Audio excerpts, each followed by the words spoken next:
What do we expect from the scouting combine? I believe, Bloom, that the player that has the most to gain or lose, perhaps, is Michigan quarterback J.J. McCarthy. So let's get into it because I think we see things differently on McCarthy. One of the most mercurial names Yeah. that you bring up in draft conversations, people either love him or hate him. Our friend Daniel Jeremiah said he's an acquired taste. Ha! Okay, well, let's get a taste in Indianapolis, where, of course, I will be. Yeah. And isn't it really actually brilliant of McCarthy's camp to come out when he's still more of an unknown? And that allows teams that are needing a quarterback. And according to Jeremiah, the draft class next year isn't shaping up to be good. Now, things can change, but teams that are looking ahead might say, well, McCarthy is probably going to be better than any prospect that's going to be coming out next year. So the questions about McCarthy revolve around how he wasn't the centerpiece of the offense, right? If he's an NFL quality franchise quarterback, why wasn't the offense centered around him? But Lance Zierlein has said that around the league, there's some that think his processing is elite. And he is a player that had really good numbers on third down. He had good numbers when they asked him to make a play. So that certainly could indicate, if you want to do glass half full, is there's a lot more there, a lot more meat on the bone. It's just Mhm. not Jim Harbaugh's style to build his offense around a quarterback, Justin Herbert. Anyway, what we come back to is teams want a quarterback. Only 3 teams are going to get those top 3 quarterbacks. And even as Daniel Jeremiah was laying out earlier this week, the price to move up is going to be significant. He put the price for the Giants moving up to number 3. And it seems like at this point, Cecil, let's do a little quick tangent. At this point, it seems like the smart money is Chicago and Washington go quarterback, 1 and 2. Yes, very much so. And it's Chicago and Washington, not some team trading up with Chicago and not some team trading up with Washington. The Uh, maybe. I mean, maybe it's 70-30 or 60-40, not 95-5, but I'm just saying the favorite in the betting market, right? So who's going to move up to number 3, if anyone's going to move up to number 3? The Giants, Jeremiah estimated it as 3 second-round picks to move up from 6 to 3. The Raiders, he estimated it 2 future first and a third to move up. So really, I think you're going to see quarterbacks go 1, 2, 3 in any scenario. And then that brings us to McCarthy. And I think a team's going to talk themselves into him and fall in love with him. And it's going to be because of this processing, right? Brock Purdy kind of looms over this conversation. And I think that in the interviews, so we can talk about the combine, and for different players, different parts of the combine are the most important. It's where they're going Yes. to make or lose their money, right? And Yes. it can be the medicals, it can be the drills on the field, and it can be the interviews. And I think McCarthy, it's going to be the interviews. It's going to be the interviews to show his processing, but it's also going to be the interviews to kind of look into the kid's soul and say, are we going to give you the keys to our franchise? Are you going to be a signature player for us? Are you going to be a player I'm going to tie my career to? Because that's what happens when you take a quarterback in the top 10. And we may not get reports right away of what's going on behind the scenes, but it is very important what goes on in those interviews. And I do think because of the thirst, the quarterback thirst, which continues to be very real, someone's going to talk themselves into taking him in the top 10. McCarthy needs to throw well too. And I will say this: most people I talk to already know the stuff about the insight, the intelligence. Right now, he'll have to impress. It's not like you can just have a reputation then be a dummy when you're at the whiteboard. But a lot of teams already know, that he can process highly. They want to see it. They want to get their hands on him. But for me, it comes down to, can you show that pass placement that you did at times so briefly at Michigan? Did he Right. show the ability to make stick throws, to make throws in front of the safety, over the corner, over linebackers in the middle of the field? Like, he did do these things, Yeah. Bloom. He just didn't do it very much. Thanks to Jim Harbaugh, who also might be the guy that is trying to move up to get him. Yeah, and that's where Justin Herbert comes into this conversation, because I don't think Justin Herbert is the kind of quarterback that you're going to get the most out of by hemming him in. and trying to No. turn him into a quarterback that you control with a joystick from the sidelines. So there's a major fork in the road for the Chargers as a franchise, and this isn't that different than when Cliff Kingsbury took over Arizona. And I know that obviously in hindsight, moving on from Josh Rosen was the right move, even if Kyler Murray wasn't there. So but you are setting the tone for your franchise going forward. That being said, for McCarthy's camp, again, another team could also talk themselves into him, or at the very least posture that so they can get that big price from the Chargers in a move up. So I think, and I do think, Cease, what's interesting about McCarthy and talking about his fate in the draft is this is a subject that we can say is not dependent on what happens with Kirk Cousins or Justin Fields or who trades up to number 3 or whether Chicago takes their pick at number 1. The team that loves McCarthy is going to be in on McCarthy no matter what happens with any of those other storylines.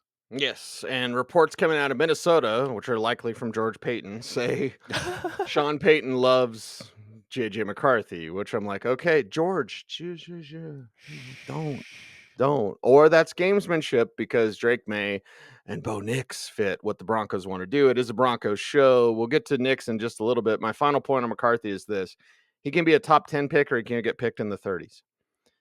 That's how important this combine is. Yeah. So we'll see what happens there with that young man. And then we'll see what happens with Bo Nix. Now, Bo Nix was not good at the Senior Bowl. There will be others that say differently, which is fine. Again, you and I were there when Logan Thomas was throwing passes in the dirt, and we had guys on TV that were saying, like, he's going to be a great quarterback.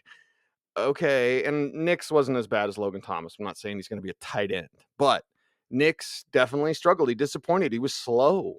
Like, and not slow physically, but just slow mentally. Now, the practices didn't do him any good. Jim Nagy, please have standardized practices. Please. You see so many variances between the teams and the way that they run practices, and they're no longer the Lions are coaching and the Jets are coaching. These are just random collection of coaches from staffs, and no one knows how to run a practice yet because no one's yet run a practice. So it's a bad look for the Senior Bowl, honestly. And I might message Jim my thoughts as a near 20-year veteran of going to that game. Like, you didn't do Bo Nix any favors. The hype may say differently because the hype has to, right? If you're on TV, Bloom, you know what you're going to do and you know what they pay you to do? Hype stuff up. Sorry, Joe, I almost said Yeah. something else. The reality is Bo Nix was not the best quarterback there when he should have easily been the best quarterback there. So the drills being faster, but here's the problem about the combine: the way Nix was slow is he was slow to respond to pressure. That'll get you killed in the NFL. He's not going to have any pressure at the combine, but damn, he needs a great day of throwing at the combine and his pro day.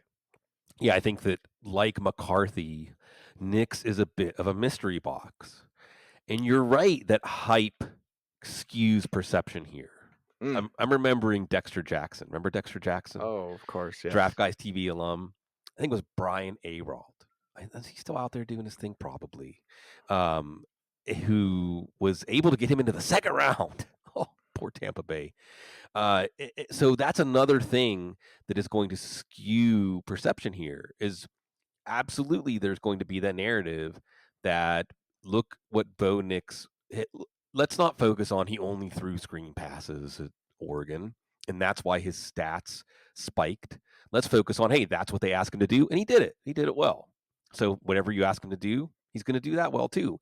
But as you said, the bad taste left from the Senior Bowl is this is his chance to have some mouthwash in these drills and show teams that he does have a scalable skill set, that he isn't, it doesn't have a narrow skill set, but a wide skill set. And again, what's the theme here?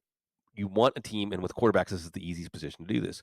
You want to give teams enough to talk themselves into taking the quarterback. But the mystery box gets me back to let's make a deal. Let's make a deal is a perfect game show for the draft, right? And if you remember, let's make a deal. Sometimes in the box was the keys to a new car, and sometimes it was a chicken. Well, hey, you get eggs every day at least. So I think that's the thing. And when you have these mystery box quarterbacks, that's why teams are going to take these small bits of information that you get about them and make very big decisions based on them. So Nix absolutely falls into that category because of quarterback thirst. And again, I'm going to bring up that Daniel Jeremiah said in his big conference call that looking ahead, as of right now, the next class of quarterbacks does not look good. So for some teams, they might feel some urgency to make a decision about these second tier quarterbacks because there might not be a first tier quarterback next year. There's Shedeur Sanders. He's the number one overall pick next year, and his pass placement is up there with Drake May and Caleb Williams, and Jaden Daniels is more physical skill. But so I'll stick up for Shedeur there. But it's like Shedeur and who else? You're gonna Yeah. have 5 quarterbacks in the first round this year. Bo Nix should be one of those quarterbacks. Michael Penix will not be one of those quarterbacks.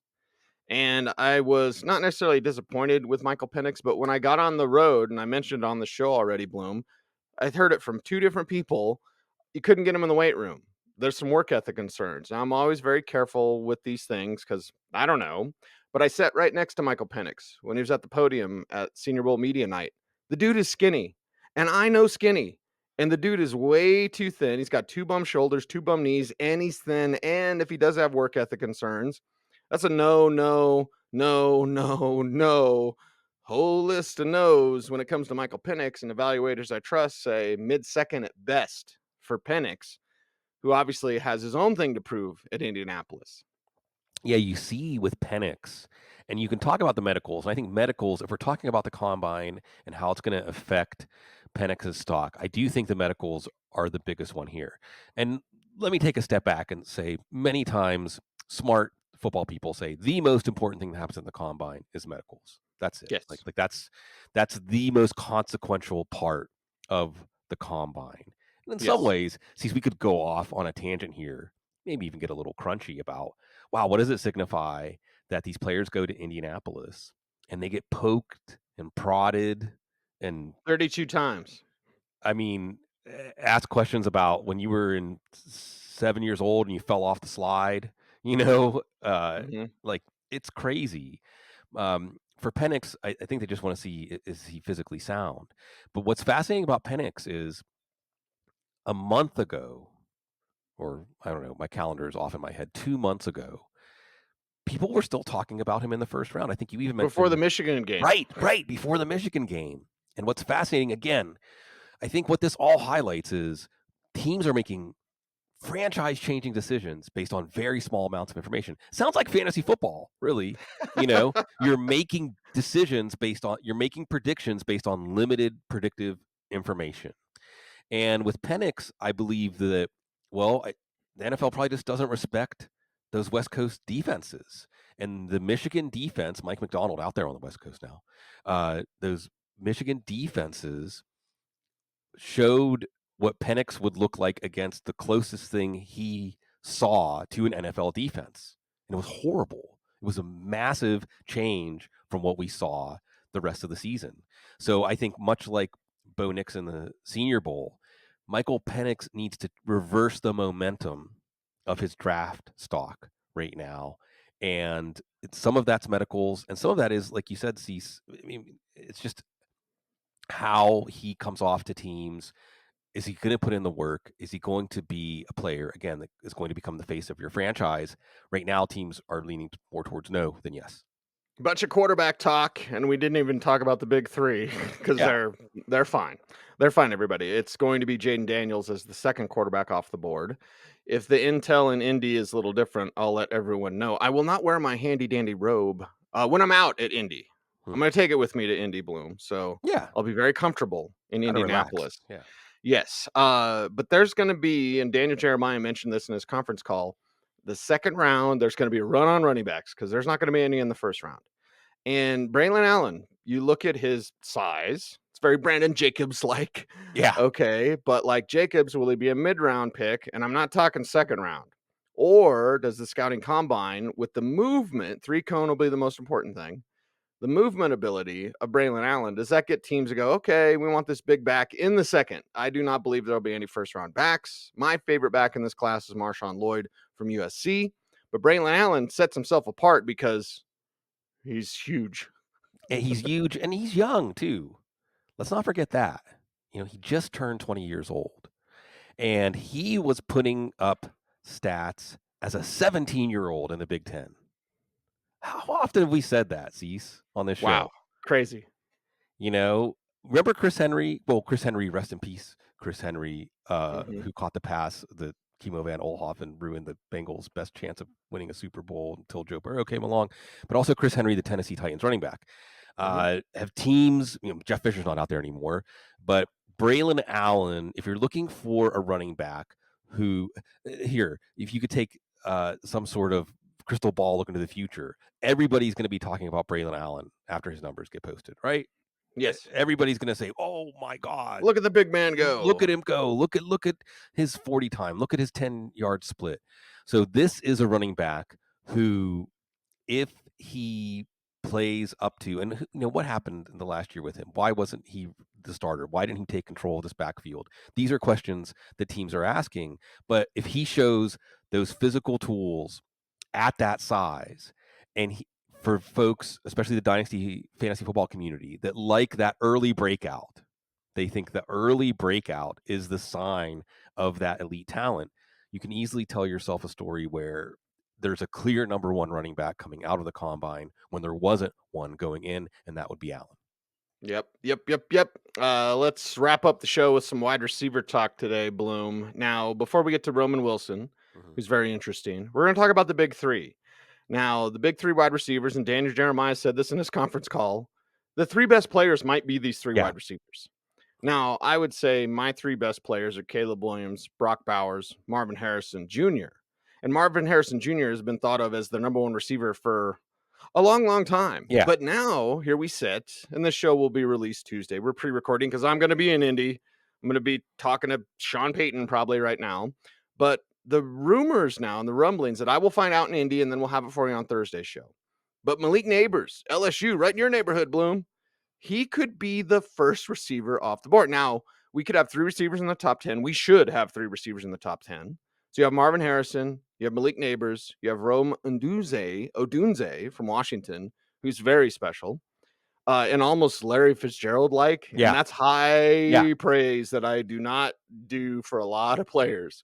So with these three wide receivers, the jockeying that we'll see at the combine, let's say Nabers blows it up at the combine because he's super explosive. Would we actually see a change and a shift? I said shift, Joe, in the way these receivers are taken, with Marvin Harrison Jr. not being the first receiver. Was there a potential here for, as you said, Cease, Harrison has been thought of as the number one receiver in this class for so long that teams are overlooking why that is true, and they're more interested in what these other receivers have to show. And certainly Neighbors with his explosiveness can change the conversation. I think that what becomes fascinating about these guys is, as we talked about earlier this offseason, wide receiver is a premium position in the NFL now. And do you start to change the conversation where, hey, these teams might be trading up not just for a quarterback, but for a wide receiver because of the drop off after those top three? And could it end up being that Odunze is the most valuable pick in this draft, in the sense that you're getting a wide receiver that would be number one in most classes as a number three wide receiver in a draft that has three quarterbacks? So you're going to be pushing him down now to what, the sixth, seventh pick, maybe even the Bears pick at number 9 if McCarthy can get into the top 8. But Neighbors, I think, declaring for this draft, teams will have to do their due diligence, and this also comes down to maybe scouting departments and what they stress, what they find most important in a wide receiver profile. And I do think that Neighbors is, Harrison can't improve his stock. That's the problem, right? Harrison can't Right. do anything to get teams' attention. Now Neighbors can. Yeah. And honestly, Harrison, if he's not quite fast enough, Right. you know what I All mean? he can do is show That's flaws that aren't yes. really flaws. Yes. That's where these decimals are going to show up. Always 4.540 or whatever he's Right. going to be. Like, well, Jerry Rice was a 4.6 guy. Right. Now Harrison should be 4.3, 4.4, somewhere in there, but you're going to see that explosion, and then people are going to start comparing. It's a measuring contest, Right. Bloom. Right. How does Roman Wilson measure up Well, what's as we tie a interesting, bow on today's show? yeah, what's interesting about Wilson is that, again, we're talking about McCarthy, we're talking about Wilson, we're talking about players. Why is the combine important for players like them? Because they can show things that they didn't get to show in their college offenses because of the way they were used or the way they weren't used. And with Roman Wilson, You see him potentially being able to ride the coattails of a 2023 draft class of wide receivers. We look at the big three that we were just talking about. They're quote number one wide receivers. And I thought Daniel Jeremiah did a good job defining number one wide receiver, qualifying it by saying everybody has their own definition. Mine is it's third down. Everybody in the stadium knows the ball's going to this guy, and you still can't stop him. Okay. That's not Jackson Smith and Jigba. That's not Flowers. It's not Zay Flowers. Okay. It's not Quinn Johnston.